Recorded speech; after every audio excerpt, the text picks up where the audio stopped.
we're going to basically allocate people into teams. That's going to be easier for us if we're more compressed. So the people who, so basically if you could fill the seats towards the front rows are reserved for, well, see some of the seats for those with accessibility needs, but other than that, if you could try and fill up the front rows, it'll just save us time when we come to team allocation soon.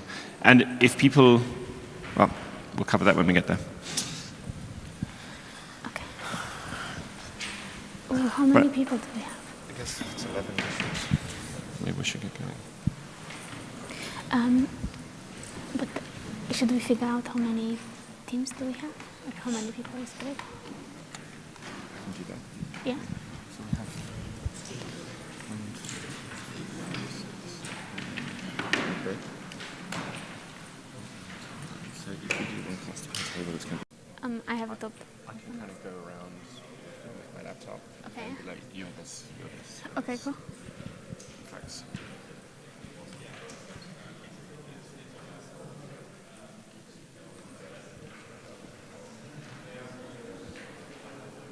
Do that when we get to that side. Mm-hmm.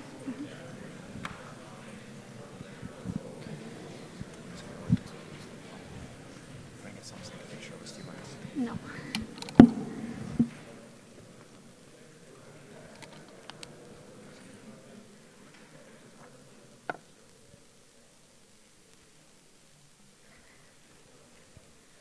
Oh, yeah. And you get all that, yeah?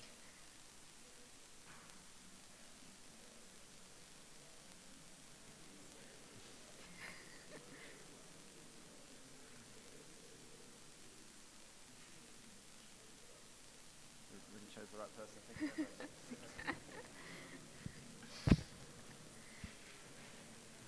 Let's see what we got now.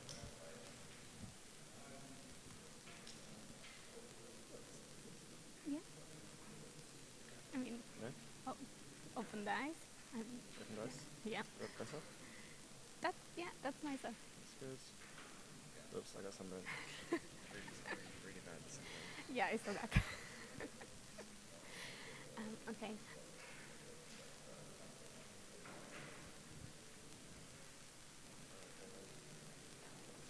It's just about now.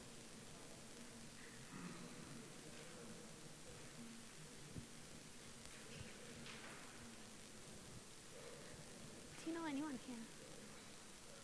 Do you know anyone here? Yeah? Good. Okay, I think people are still filing in, but I think we should get started because we've only got so much time, right? We've got a lot to get through. So, first of all, welcome and thank you for coming. Slightly relieved that the registered count of 640 as of last night hasn't quite eventuated, so that's good. So we have a lot of clusters we've spun up for this, which thankfully won't all be necessary, but it's probably going to work out just about right, I would say. Okay, so yes, welcome to Bulletproof Kubernetes Learn by Hacking. First of all, we're going to introduce ourselves. This is Anna Calin. She works for an amazing fintech startup in London called Paybase, and is an infrastructure engineer there. And this is Luke Bond. He's a co-founder of ControlPlane. He's been working a lot in the industry for quite a few years. And ControlPlane is a consultancy around Kubernetes and security and all things cloud native. All right. So the plan for today, what we're going to cover, we're going to talk about a few things that you should keep in mind when we're thinking about Kubernetes security. Then we'll go into allocating everyone into teams with your own clusters. And then we'll do some hacking. Yeah? Okay, so first, a bit of theory.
Yeah. Okay. So all of the different places where Kubernetes is vulnerable, application workloads, workload configuration, cluster configuration, from a developer point of view, from an operations point of view, cluster deployment, all of the good examples that you guys gave, and there's a lot more. Yeah, especially even if you dig into any of them, they're huge subjects, aren't they? Like cluster deployment, just like when you think in your organization, what are the controls around a developer putting any old vulnerable piece of software into a cluster? That's, I mean, it's a big problem space in itself, right? So focusing here mostly about the runtime stuff today, but yeah, it's a big space. So we can have kernel exploits itself. So as I'm sure we all know, containers are just processors running on Linux with a few kernel features that gives them some isolation, namespaces and C groups. But that means that although we have mount namespaces and network namespaces to give us partition between, well, some segregation, some degree of segregation between our applications in terms of what they can do and what they can access on the system, we are sharing one kernel. So containers don't give us, we're not immune to kernel bugs, basically. So kernel exploits like Dirty Cow are just as valid inside containers without further configuration than we are outside. And various misconfigurations around the cluster, like how good your RBAC is, whether you have certain old versions of Kubernetes that have certain bugs in them, if you're mounting things too freely. That's something to look for when you're looking into the clusters that we have today. And obviously your application security as well. If someone's going to break into your cluster, it's generally going to be via a vulnerable workload. And if that workload has poor AppSec, let's say, then you can gain a foothold in there. And then it's a question of what you can do from there. So that's what we mean by pivoting here. From there, you want to see what tools you have inside the container, how they may be useful to access other things in the system. There we're going to look at, there is where we're going to find out how good our network policy and things like that are in our clusters. So for example, what you want to avoid is if someone breaks into a web front end, for example, gets shell, and then is able to query the database. If there's no need for that application to query the database, you should have a network policy that locks it down. Just talking about putting layers of defense all the way through, especially when it comes to the protection of data. Only the services that should be able to talk to the database should be able to do that with network policy. So yeah, get into container and see what we can access. We probably want to have a look around for various ports. That's coming up on a few slides. Probably want to have a look around for various ports in terms of kubelet and API and seeing what we can access there.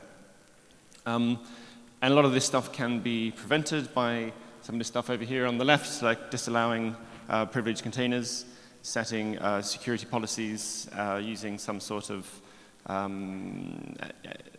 AppArmor, SE Linux, these kind of things to lock down what containers are able to do. Should a workload become root or an attacker get in a container and become root, they can still then have their privileges limited by the strong configuration.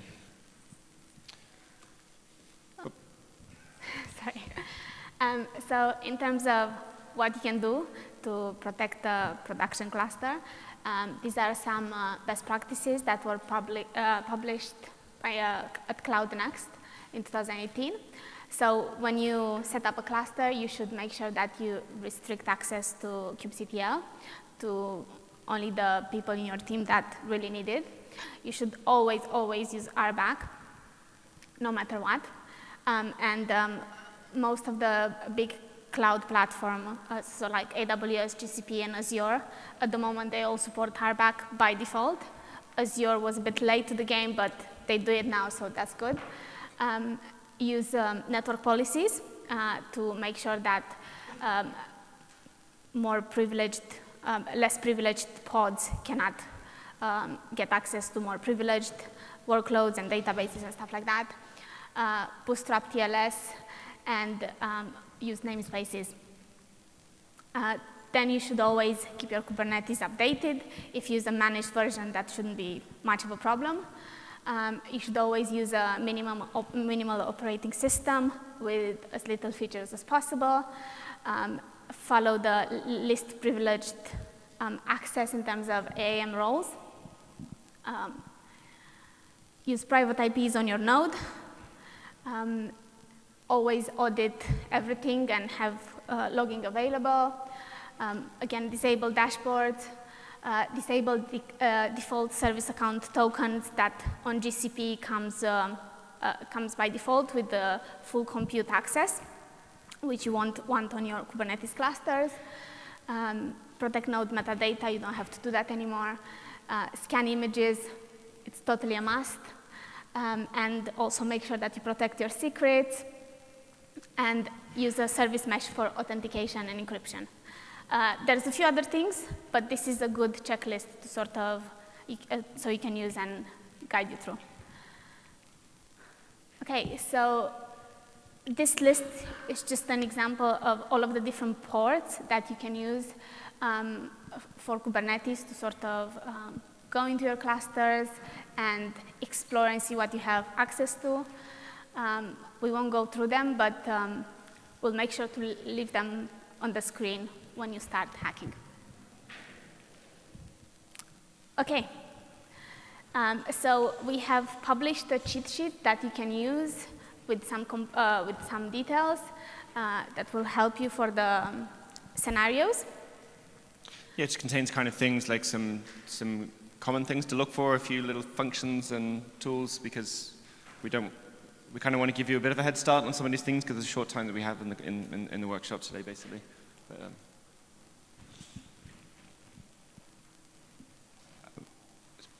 all right. So let's create some teams. Yeah, so shall I do the team allocation now? Yes. Yeah. Okay. So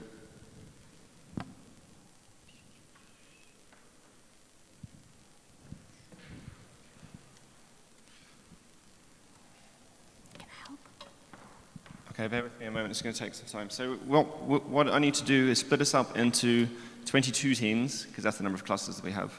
We have 24 tables. So I will basically like pair a few of them up. And I'm going to come around and give you team names, because you'll need those names to get your credentials. So if someone in each team can take a note of the team name I give them.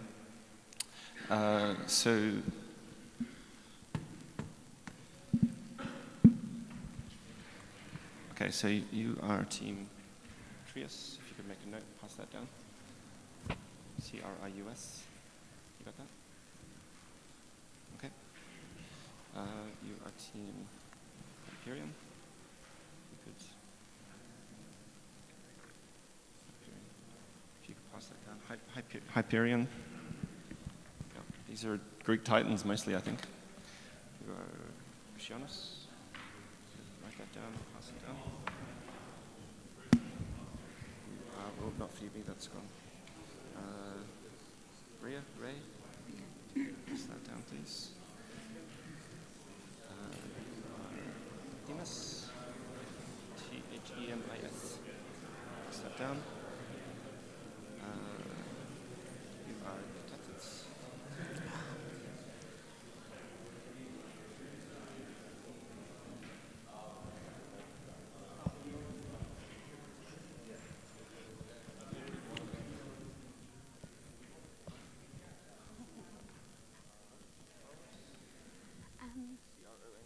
I'm just going to give the team from up, down on the other side.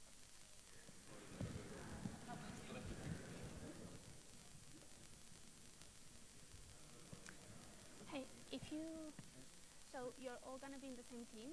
So if you take the Themis 3, so just Themis, Themis. Well, it's 1 to 3. You'll have 3 nodes, but yeah. But this is your cluster. Yeah. So this is for the whole team, yeah. Yes, yeah. If you go to the link that we sent, and if you take the Theia, the Theia cluster, and that will be for the whole of the table. So be one team. You will be one team. I'm going to assign you guys to a team. You're all going to be in the same team because, yeah, cluster. So you are going to be Tethys, so T-E-T-H-Y-S.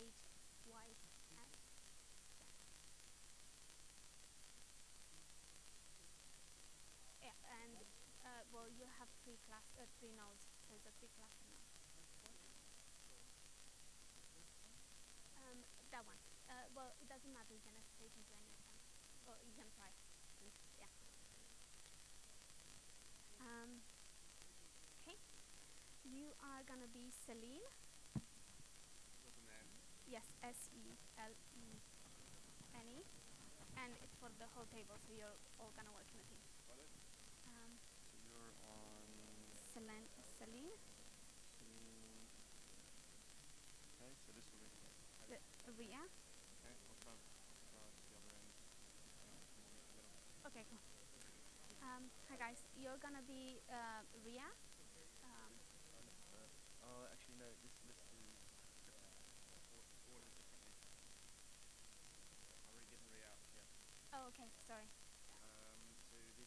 will be nothing to do yet, just note your team name. Yeah, just have the team name for now. Which table was it? So it was Thea, so T-H. All the Thea are ours? These ones again, they're not right. Oh, okay, let me double check, yeah? We'll come back to this. So let's do these ones again, so that we can go that are in different order. So Okay, that's fine. sorry. Yeah. So I'll Yeah. Okay.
Okay, so all we really needed you to do at this point was note your team name. Sorry it took a while to get that around.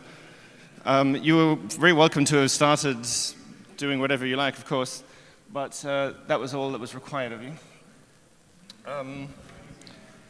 So what we've got in that list in the GitHub repository is a list of IP addresses for your team and other teams, of course.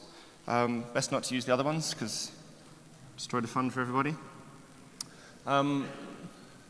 That's the teams.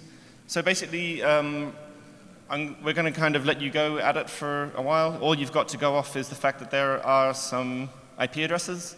And in the cheat sheet, you might find some ideas for things you could try. Like I said, if you're new to security, that might be a bit of a thin brief. So at some point, we'll give you some hints to move it along, because we want to make sure that everyone gets something out of it. So do your worst for now. Pardon? Yes. Yeah.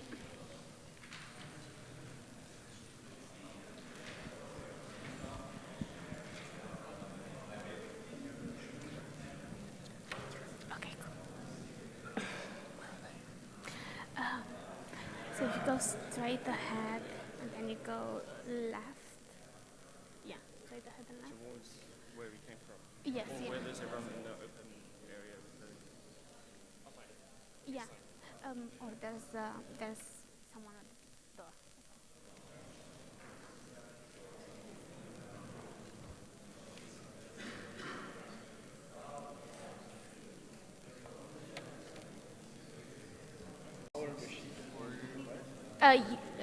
Yeah, well, you have access into a cluster, so you have the IP addresses to sort of try to break into that cluster. Yes, I see. But only to the ones that we got inside. Yes, yes. Sorry, yeah, thanks.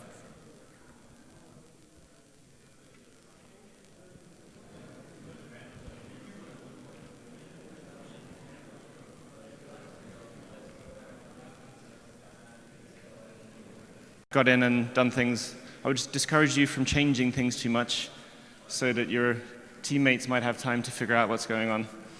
You could do some mischief and impact other people's enjoyment of the workshop, but try and be in the spirit of the game.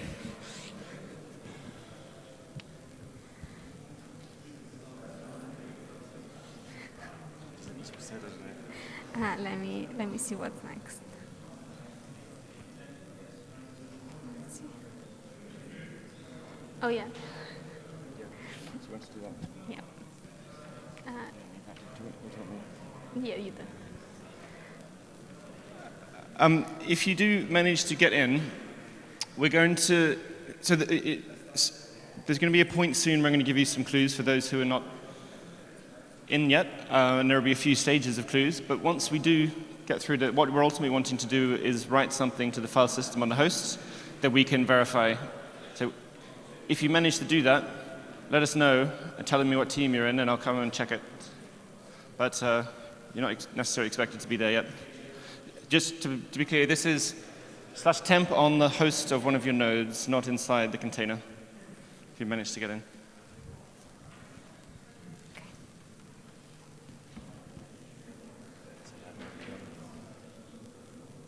Sorry? At like 10:40, 11:40, maybe for clue, or 11:30. 11. Yeah. Let's do it at 11:40. Okay.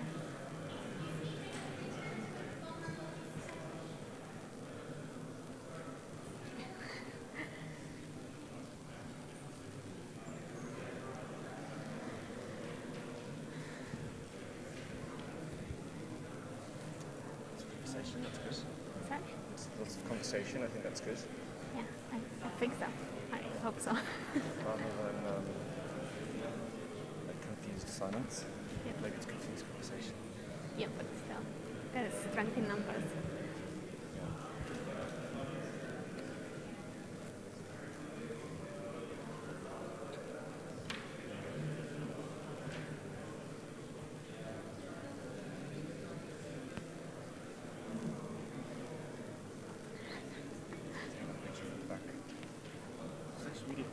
Yeah.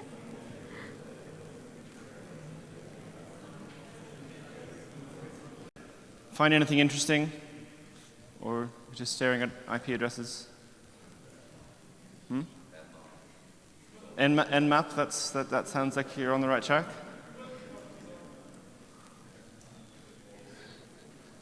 That maybe one of a number of things that is interesting. One person said they'd been using Nmap. I will leave the other one until a bit later.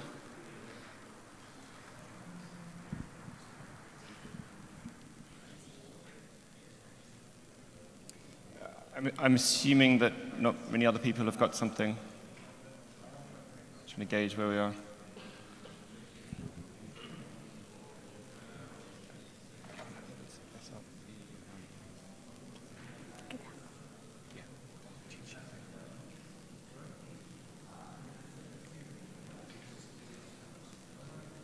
You mean the slide or that? I mean this. Yeah.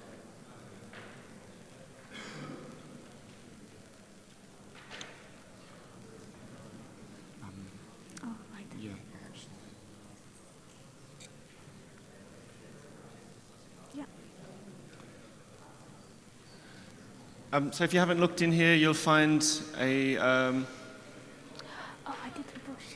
I didn't push. in a moment, you'll find a useful... the old git push.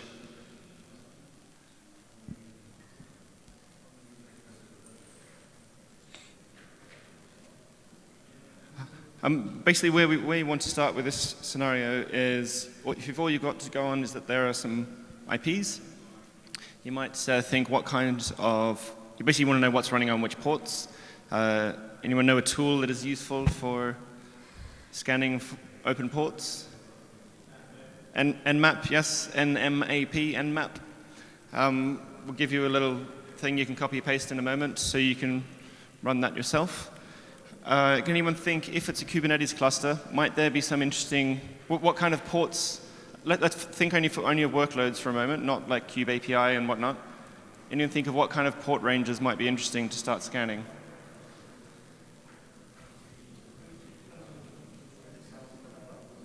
$30,000 and above, someone suggested. Yes, that's a good one because that's the range for node ports, right? Not all of our workloads are going to be running with node ports, but it's a good place to start.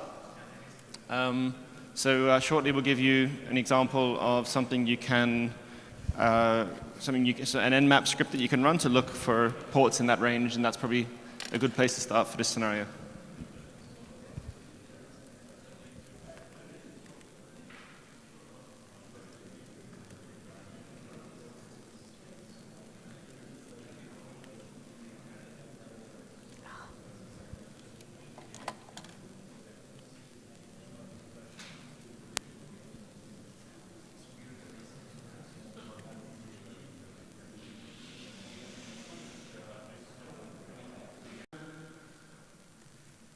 How's that? More? More? Why not? Let's go all the way. So these are bash functions. If you're on a machine that doesn't have Nmap and it's Linux, and it's Ubuntu based, then that might be how you'd install Nmap. You'd have to leave it as an exercise for you if you're using a different system. And pasting these functions in will define those functions in for you. You could then say, after pasting the Nmap kube one, you will then be able to type nmap kube as though it were a bash commands, and it will run that thing, right? So this is going to scan for the first one, nmap kube is going to scan for common ports like we saw in that table in the earlier slide. And then nmap kube discover is, well, it's going to be a little different. And then we've got some ones down the bottom here. So this is, you don't want to use kubeandy, that's from another exercise. But these are some more commands where you might want to scan for particular ranges. This range here, you might say, is probably a bit large, but it gives you an idea of the syntax so that you can use it to scan, for example, the 30,000 range.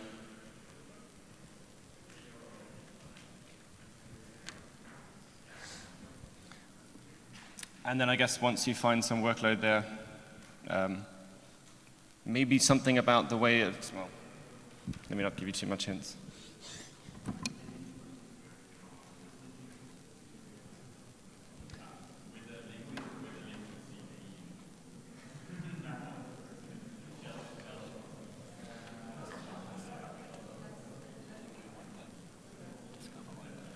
It's just, if you run that, it just, you give it an IP address, and then it just discovers ports, like all of those ports, and the IP address.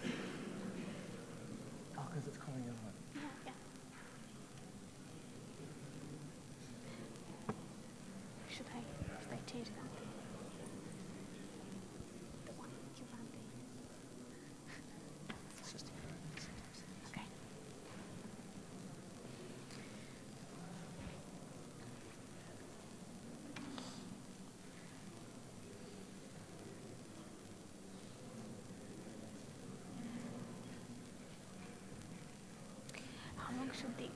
How much longer should we give them before we tell them?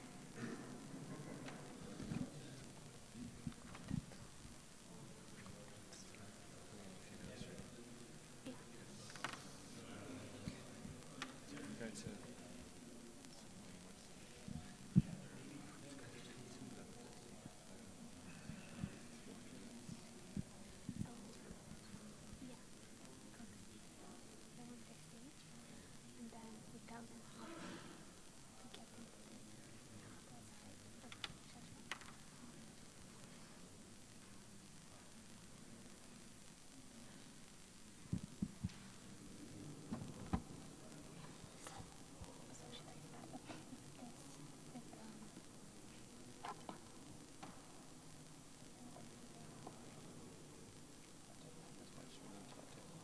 something in mind you had that? Oh, but the next step actually how to get into the SSH, into the class. Oh,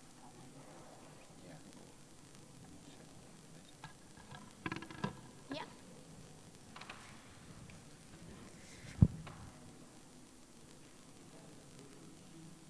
And anything, any interesting workloads? There's cool.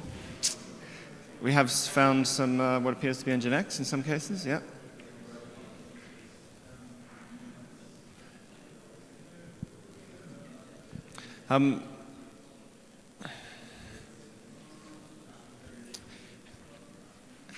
Anyone who has found a workload and then has made a request to it found anything interesting? Yeah? What was the interesting thing that you found? Hang on. URL, which is a contrived hint as to what you should do next.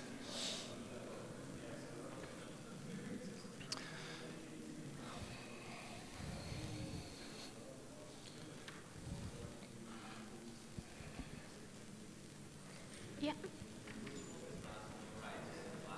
Sorry? Oh, to temp dash flag. Yes. Yeah.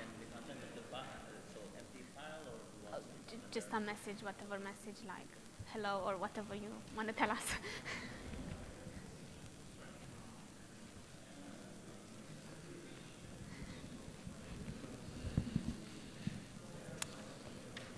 I think they found something that they. Sounds like it.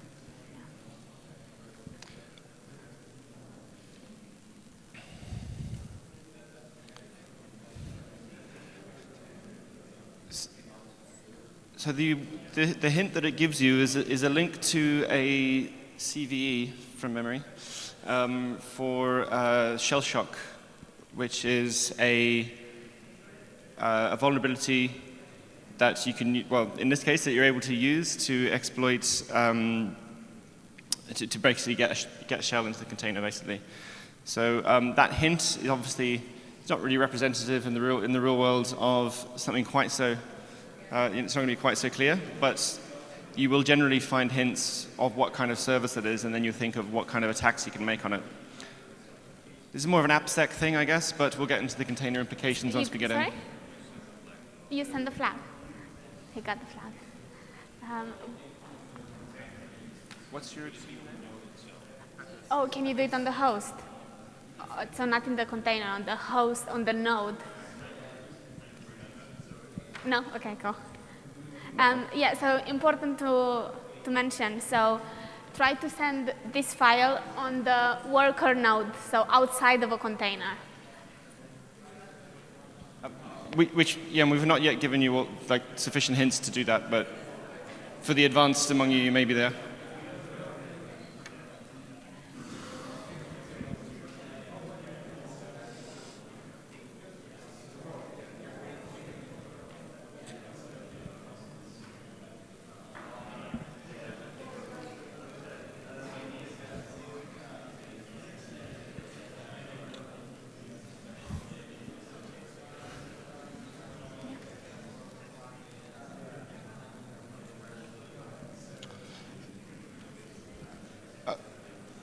Okay, so for those who were able to get a shell into that container via shell shock,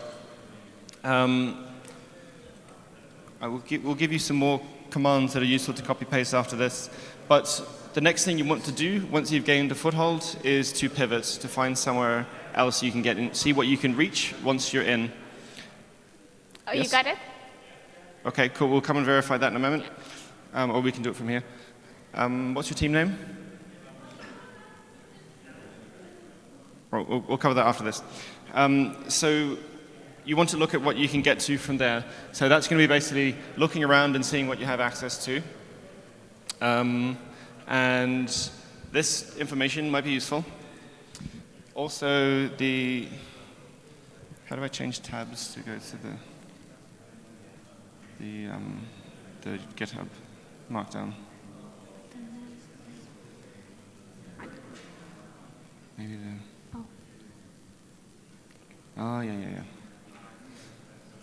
So these commands from earlier, you were using them earlier to, okay, we'll come to you in a sec. We were using these commands earlier to scan the nodes from the outside, and you will likely have found a node port that was open. You can also use these to scan for what you can access from inside the container. So, and map from that compromised workload and see what you can reach, and then have a look around the cluster from there. Okay, should we check those people? Running nmap inside the container, anyone find anything interesting? Yes? Pardon? This is very good. And what did you use to find that? We would use DF actually. Yeah, yeah.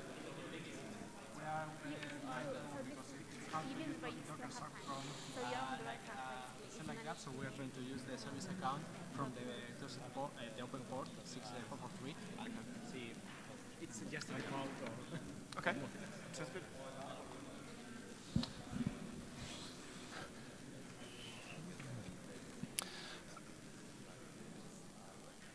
You probably want to have a look at what's mounted into that container.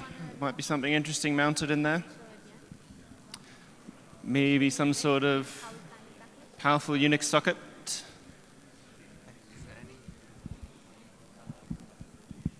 We'll have a go, and we'll show you anyhow the solution. I just spun up a bunch of clusters with IP addresses, and you were just joining a team that is, so you just join a team and say, hey guys, can I join you? But what you would need to know is that we give an IP addresses of the cluster and nothing more.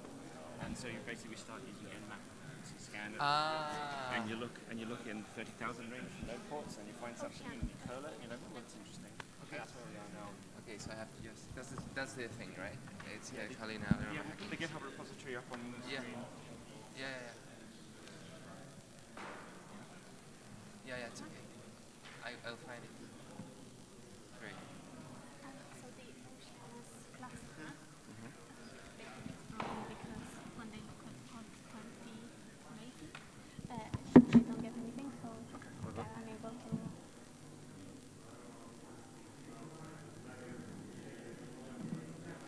Should I update this with how to go into that? That would be good. Yeah, the next steps. Thank you.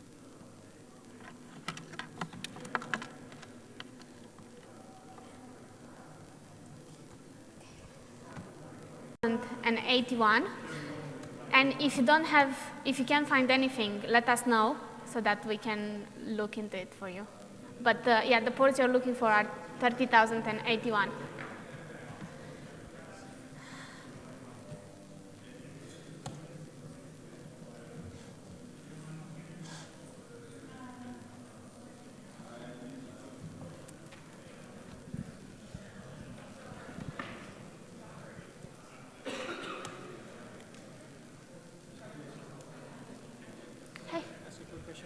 So I did shell shock on the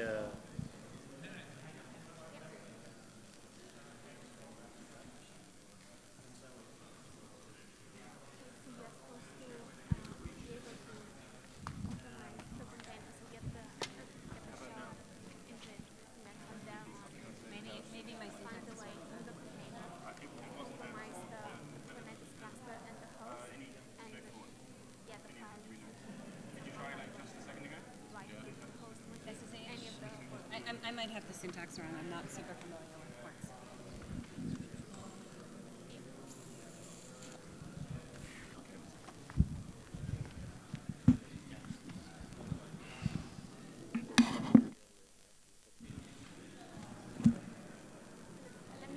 We'll show you in a bit.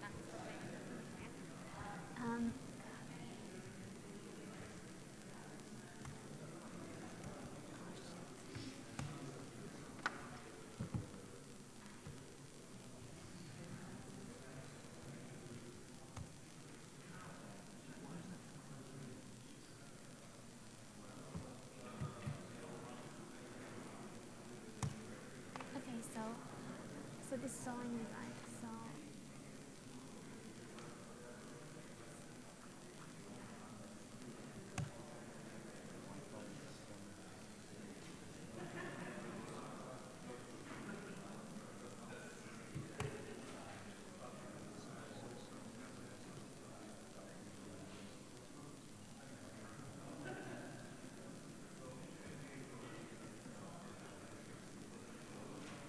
Nmap scans.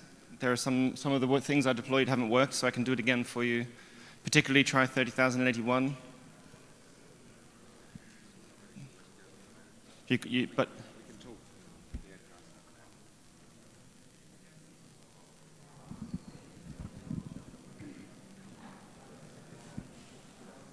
But I'm just pushing, yeah? Pardon?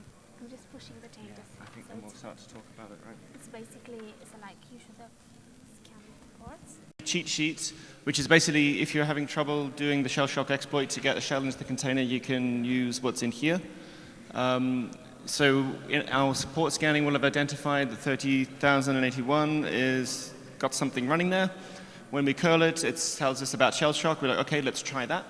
So this number one, check shell shock, is a curl command you can use with obviously your host IP. And it will, thank you. Then you will start to see, okay, I can find a way to get a shell from there. And then now we can run scans from within there to see what we can access. What we can also do here is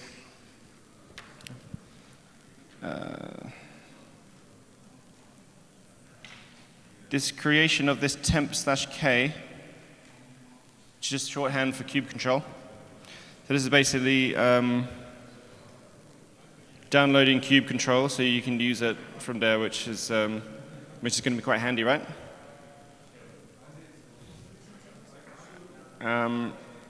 Okay.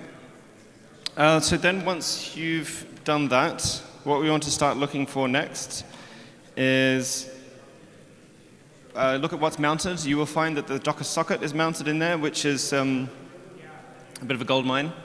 But you don't have access to it right away, or at least not that obviously. What you'll then want to do is, am I contained in there? Yes. So you'll want to think, okay, I am in a container.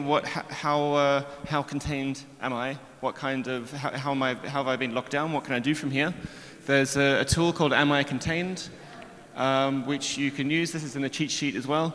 That will give you some useful information about some of your avenues for exploit from there. So basically, if you were in a situation where you had AppArmor, SecComp, all this kind of stuff, all your syscalls blocked, you kind of really like caged in, right? This will tell you the extent to which you are caged in, I suppose. So that might be useful for you. Oh, I think I have the flag. Yeah. Is it on the host machine? Yes. And did you write? So you want to basically what you would love to discover is that you're a privileged user. You can get root, you can do what you want, and you don't have much lockdown. So am I privileged? Am I contained? Will tell you that.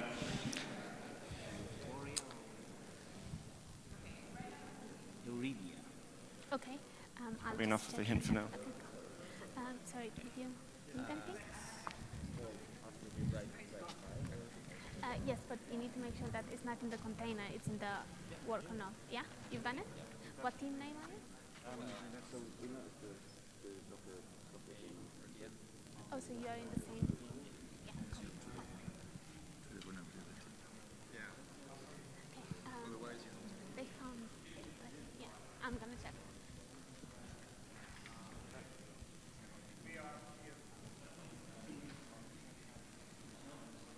Have you put our team name inside? No?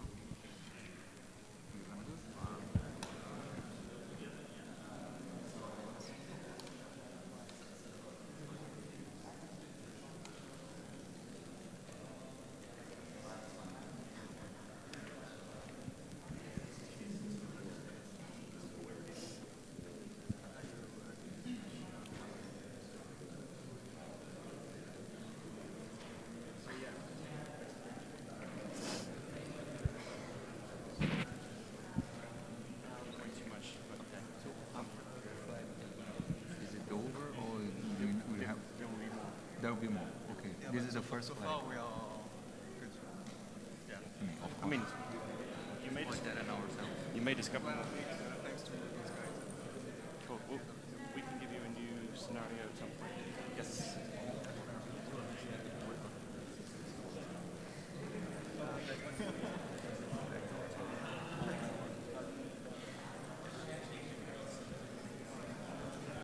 Euribia. They managed to capture the flag, so let's quickly give it up.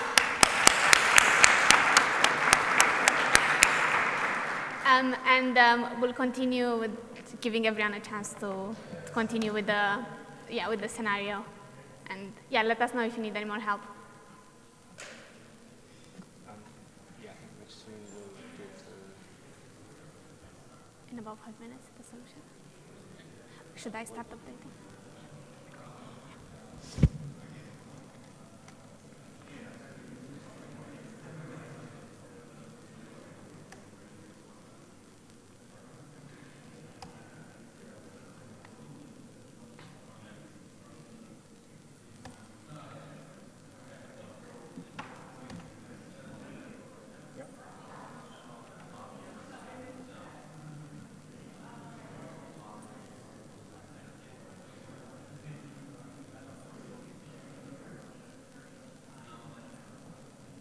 /TMP/flag.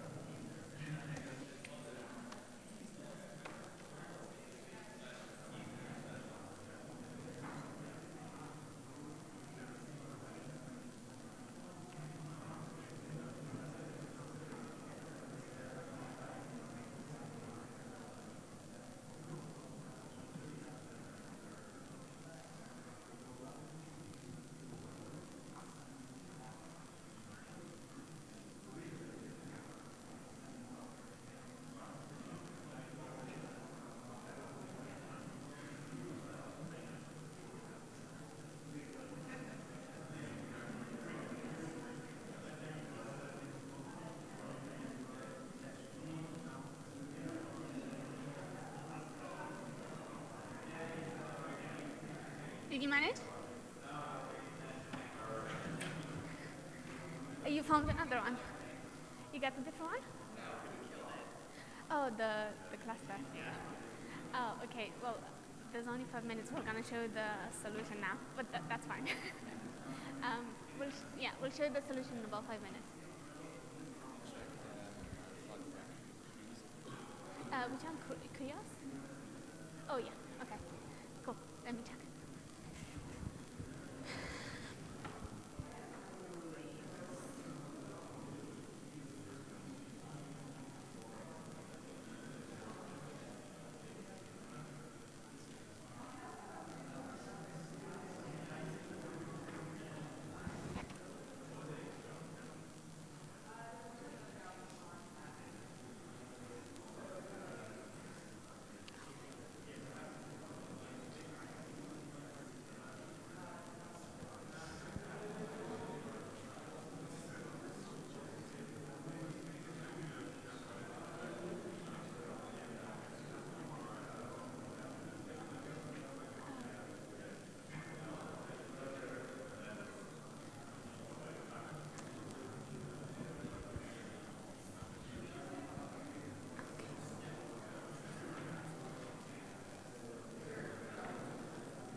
Out of time, so Anna's just pushed some more things to the same cheat sheet, where you can find some of that stuff I was talking about before, like something you want to look for whenever you're able to get into a workload is see if there is a service account mounted. One thing to look for is, you'll find it in run secrets if it's there. This is a reason to always make your RBAC really fine-grained, really tight. Don't give anyone access to things they don't need to. If you're not using RBAC, then that service token is probably going to be really powerful. So it's something to look for when you get in there. And then we're using, some people had asked if they had got hold of a service account, what could they do with it? And how to form that into a request that they can make to Kubernetes. So that's how you can do that here. We can use the kube-control command that we created up above earlier. So you can find it in this document, /temp/k, and then you can get past the token in like that. And then you're able to see what kind of requests you can make on the Kubernetes server. What else have we got here? Secrets is the first thing you want to look for. Although those secrets will be encrypted in etcd, if your service account token allows you to get secrets, God forbid, hopefully it doesn't, then certainly one of the things you want to try. Now, what we can do from there in this scenario is grab some secrets out of there, and then we can SSH into the node ultimately. It's all a bit contrived, but what we're trying to highlight here is the kind of process you can go through and what that teaches you about how to secure your clusters. And in fact, the kind of vulnerabilities we've exploited, if you can even call them those, they're sort of lazy misconfigurations. And there's a lot you can do to avoid getting yourself into that situation. This, at the end of the slides, you don't have the slides, do you? We'll tweet them out after. But there is a link, a few useful links, one of which is this one by my colleague Andy on the Kubernetes blog, which is basically just like, if you want to be given like a top-end list of basic things you can do in your cluster to protect you against these kind of things, then I think it covers it fairly well. It's basically, well, you can read it for yourself. I guess we haven't really got the time for it. Some people had asked if they can get the Docker image that was vulnerable for the Nginx one. I will tell you that. If you could open the Docker Hub there, please. It might be a useful exercise for you to take back and challenge your friends and family.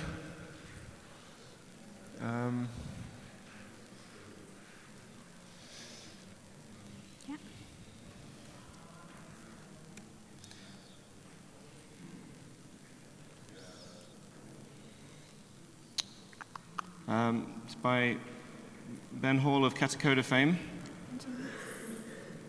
It's called Vulnerability as a Service, CVE, and with the number. So that's the Docker image that was running on that node port. Someone also asked how would we know to craft that particular request through the header. Probably wouldn't, but nevertheless, that's how that application works. What else do I want to tell you? Well, we'll make sure that all of the slides are available, and we'll clean up that cheat sheet so that it's more clear of what we've done and how we've done it. And yeah, you'll see all of the resources posted on the presentation. And let us know if you have any questions.